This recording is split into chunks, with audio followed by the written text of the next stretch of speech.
विदर्भ में बेमौसम बारिश ने एक बार फिर किसानों को भारी नुकसान पहुंचाया है। धान, कपास और सोयाबीन जैसी प्रमुख फसलों की कटाई के दौरान हुई इस बारिश ने फसलों को पूरी तरह भिगो दिया है।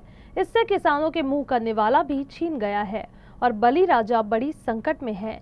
इस पृष्ठभूमि में कांग्रेस विधायक दल के नेता विजय वडेट्टीवार ने मांग की है कि सरकार तुरंत पंचनामा तैयार करे और किसानों को आर्थिक सहायता देने की घोषणा करे। बावनकुळे साहेबांना विनंती आहे की तुम्ही ओबीसीच्या भरोशावर मोठे झाला। हे ओबीसीचं यश आहे, हे बावनकुळे साहेबांनी विसरू नये की या JRमुळे नुकसान होत आहे। तुम्ही जरा हिम्मत करून बोला। पूर्ण धान उत्पादक शेतकऱ्यांचं प्रचंड नुकसान झालंय। तातडीनं हातात आलेला तोंडात आलेला घास या पावसाने हिरावलाय। शेतकऱ्यांना या संदर्भातली ठोस भूमिका मदतीची जाहीर करावी, तरच हा शेतकरी सावरेल। वडेट्टीवार ने कहा, हालांकि मराठा आरक्षण संबंधित सरकारी निर्णय को मराठवाड़ा तक सीमित बताया जा रहा है, लेकिन उस निर्णय के अनुसार प्राप्त प्रमाण पत्र केवल 4 जिलों तक सीमित नहीं है, बल्कि पूरे देश में मान्य है। इसीलिए इसका सीधा असर ओबीसी समुदाय के आरक्षण पर पड़ेगा। इस निर्णय से समाज गुमराह हो रहा है। वडेट्टीवार ने राजस्व मंत्री चंद्रशेखर बावनकुले की भी कड़ी आलोचना की। उन्होंने कहा, बावनकुले खुद ओबीसी समुदाय से आते हैं। ओबीसी की बदौलत ही उन्हें आज राजनीतिक पद मिला है। भाजपा ने एक बार फिर उनके रास्ते में रोड़े अटकाए थे। अब जब उन्हें दोबारा पद मिल गया है तो उन्हें कुर्सी के मोह में नहीं पड़ना चाहिए।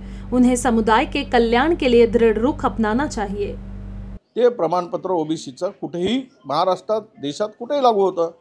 एकदा त्याच्या हातात प्रमाणपत्र आलं की त्यामुळे ते काही 8 जिल्ह्यासाठी प्रमाणपत्र ओबीसीचं देणार आहेत। कुणबी प्रमाणपत्र आणि ओबीसीचं प्रमाणपत्र म्हणजे असं कशाला दिशाभूल करून बावनकुळे साहेबांना विनंती आहे की तुम्ही ओबीसीच्या भरोशावर मोठे झाला। तुम्हाला अडगडीत टाकलं होतं काँग्रेस आपल्या भाजपनी, परंतु ओबीसी मूवमेंट सुरू झाल्यानंतर तुमची दखल त्यांना घ्यावी लागली आणि तुम्हाला त्या पदावर बसवावं लागलं।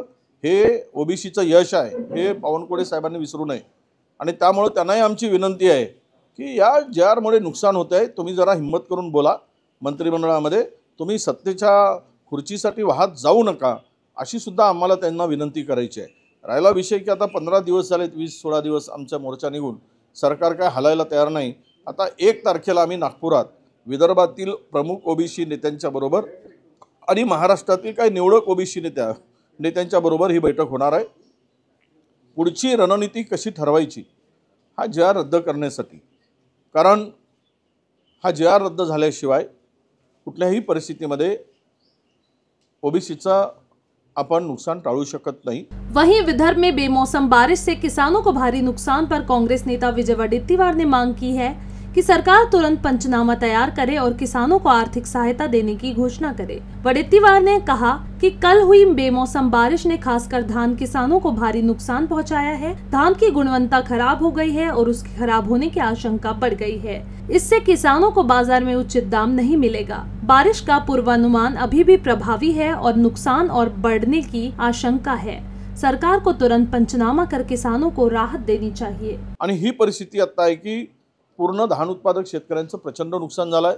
तातडीनं हातात आलेला तोंडात आलेला घास या पावसाने हिरावलाय। हातात तोंडात आलेला घास हिरावलाय, पण आता प्रचंड शेतकरी संकटात सापडलेला आहे आणि यासाठी सरकारनं तातडीनं याचे सर्वेक्षण करावं आणि शेतकऱ्यांना या संदर्भातली ठोस भूमिका मदतीची जाहीर करावी, तरच हा शेतकरी सावरेल आणि लगेच तातडीनं करण्याची गरज आहे।